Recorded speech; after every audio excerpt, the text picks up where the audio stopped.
incendiary.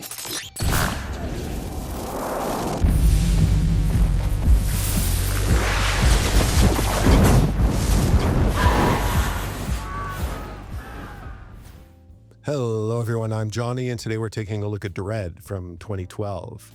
I must warn everyone now, I'm basically going to be pumping up this movie the whole time, as Dredd is one of my favorite movies ever, easily in my top 10. That being said, this movie isn't made for everyone, and that's one of its strengths. It's not made to be for everyone. But let's take a look.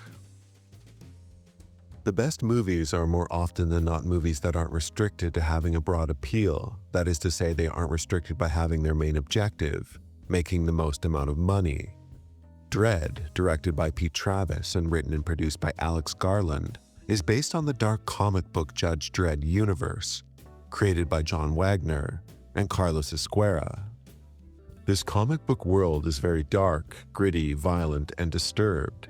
The story is set in Mega City 1, where hundreds of millions of potential criminals live, and is one of the most remarkable post-apocalyptic dystopian futures ever imagined. Within the first few minutes, you'll be transplanted into a world that is the worst of humanity in all the right and wrong ways. The Dredd movie nails the universe at the expense of all sensibilities. Life has little value in this future. Picture a giant city, some 800 million people, with the majority living well below the poverty line. Gangs and corruption are rampant. Law enforcement can only respond to a fraction of all crime reported.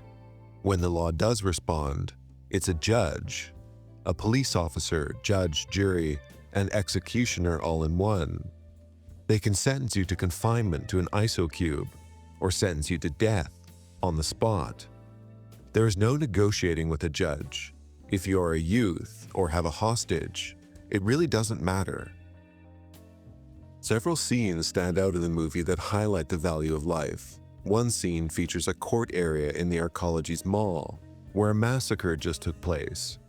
The intercom announces to the public that the mall is still open until 10 p.m., still plenty of time to make your purchases. Another scene shows Dredd about to arrest and sentence a homeless man for vagrancy before a blast door comes down on him.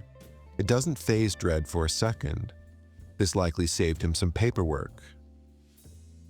Mega City 1 and the Dredd universe. You can picture it almost like the worst of some of the world's police states, mixed with the worst of some of the world's gang-run countries. Almost as if you mixed elements of North Korea and El Salvador somehow. Sorry if you're from either country. That being said, the country also has some of the worst of American culture, a degraded social cohesion, and a corporate cynicism. I like the arcology setting of the movie, the name of the arcology being peach trees. You could almost picture a corporate-run concrete juvenile correctional center in America having a similar cynical name, like peach trees. Dredd is a movie of detail, incredible detail, to the point where violence and art meet. The arcology is beautifully ugly, with thought put into every tattooed citizen and gang-tagged wall. It looks like hell, yet livable, futuristic, yet run down. I've always loved the messaging of Dredd, that technological advancement in no way guarantees humanity a better future. We might learn to build incredible skyscrapers, but what good is that if half of society is addicted to drugs and violence? The science fiction drug featured in Dredd is one of the greatest mechanisms for movie art I've ever seen, and is beyond clever. Slow-mo is the drug, and it makes your brain perceive time at 1% normal speed. The director masterfully uses this drug to give some of the most beautiful and disturbing slow-motion action scenes ever put to cinema. Many of the scenes are of course extremely violent, and I don't want to ruin them, but I've never been so in awe and disturbed at the same time during a gunfight. Continuing on with the perfection of the film, the casting couldn't have been better.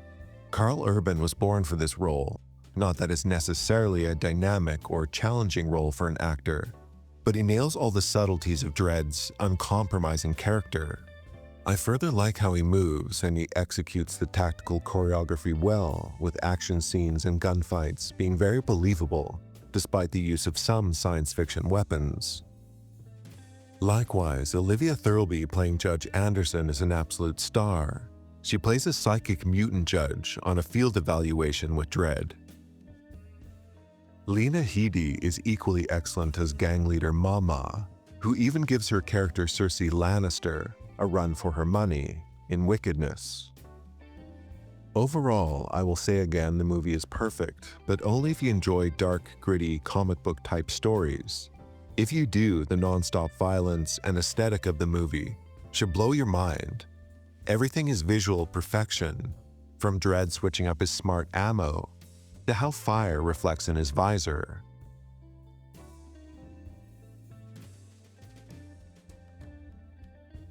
Alright, I'm Johnny, thanks for watching. Do check out Dredd. If you don't, 10 years ISO cubes. And do like the video. If you don't, 10 years ISO cubes consecutive. Anyway, thanks for watching. Do take care, and most importantly, do have a nice rest of your day.